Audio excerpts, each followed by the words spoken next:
بسم الله الرحمن الرحيم الحمد لله وكفى وسلام على عباده الذين اصطفى اما بعد محترم ناظرین و سامعین، اس سے پہلے ہم نے بیت المقدس اور القدس کی مختصر تاریخ عرض کی تھی، اسلام سے پہلے کی تاریخ۔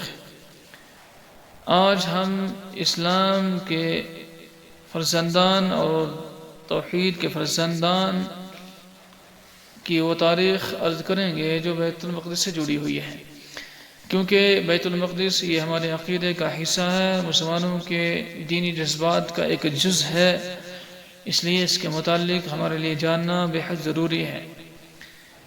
مسلمانوں میں سب سے پہلے بیت المقدس پر حضرت عمر بن خطاب رضی اللہ عنہ نے فتح کا جھنڈا لہرایا، پھر عرصہ دراز تک یہ مسلمانوں کے پاس رہا۔ اموی اور عباسی خلفاء کے دور میں اسے خوب ترقی اور عروج ملا۔ 11ویں صدی سن عیسوی میں تقریباً 1099 عیسوی میں یورپی عیسائیوں نے اس پر قبضہ کر لیا اور حضرت عمر رضی اللہ عنہ کے سلوک کے برعکس اور برخلاف وہاں وہ مظالم اور ظلم ڈھائے جو ان کی انسانیت سے دوری، کم ظرفی اور جہالت کی عداوت کے طور پر آج بھی یاد کیے جاتے ہیں۔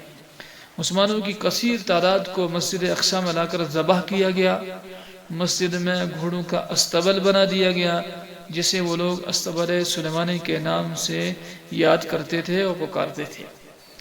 تقریباً 80 سال تک صلیبی عیسائیوں کے قبضے میں رہنے کے بعد فرزند اسلام اور فرزند توحید سلطان صلاح الدین ایوبی رحمۃ اللہ علیہ نے اسے 1187 سن عیسوی میں دوبارہ فتح کیا اور مسجد اقصی کی تعمیر نو کے ساتھ ساتھ یہاں مدارس، مکاتب اور اوقاف کا سلسلہ جاری کیا۔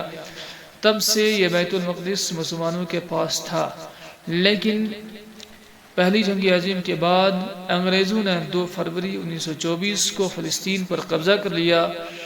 یہاں جو پہلا برطانوی کمشنر آیا وہ ہربرٹ سمویل نامی کٹر یہودی تھا۔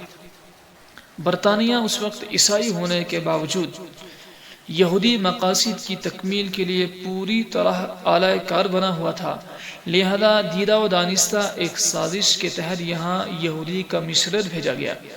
اس نے یہودیوں کے لیے فلسطین کے دروازے کھول دیے۔ امریکہ کی صہیونی تنظیموں نے یہودیوں کو یہاں زمینیں خریدنے کے لیے کروڑوں پاؤنڈز دیے۔ رفتہ رفتہ یہودی مضبوط ہوتے گئے اور آخرکار یہودیوں نے برطانیہ کی سرپرستی میں 1948 میں اسرائیلی سلطنت کے قیام کا اعلان کر دیا۔ پھر 7 جون 1967 کو اسرائیل نے قدیم بیت المقدس پر بھی قبضہ کر لیا۔ اس دن سے آج تک یہاں مشرقی یورپ اور روس سے یہودیوں کی لگاتار آمد جاری ہے، جس کی وجہ سے نئے یہودی محلے اور آبادیاں قائم ہو رہی ہیں۔ شہر کو خوبصورت اور کشادہ بنانے کے بہانے عربوں کے محلے اور اسلامی آثار و مقامات مسمار کیے جا رہے ہیں۔ لاکھوں فلسطینی مسلمان یہودیوں کے مختلف حربوں سے تنگ آ کر اپنے دیہات اور شہر چھوڑنے پر مجبور ہو گئے ہیں اور شام و لبنان کے مختلف کیمپوں میں بے خانواں زندگی گزار رہے ہیں۔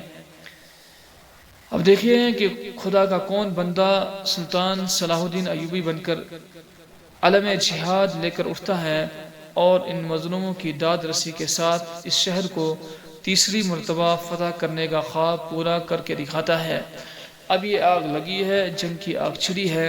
دعا کیجئے کہ اللہ تعالیٰ انہی میں سے کسی کو سلطان صلاح الدین ایوبی بنا کر بیت المقدس کو پھر سے ظالموں، یہودیوں اور اسرائیلیوں کے ظلم اور پنجہ استبداد سے آزاد کروا کر پوری دنیا کے مسلمانوں کے لیے یہاں کی آمد کا راستہ آسان فرما دے اور یہاں عبادت کرنا آسان ہو۔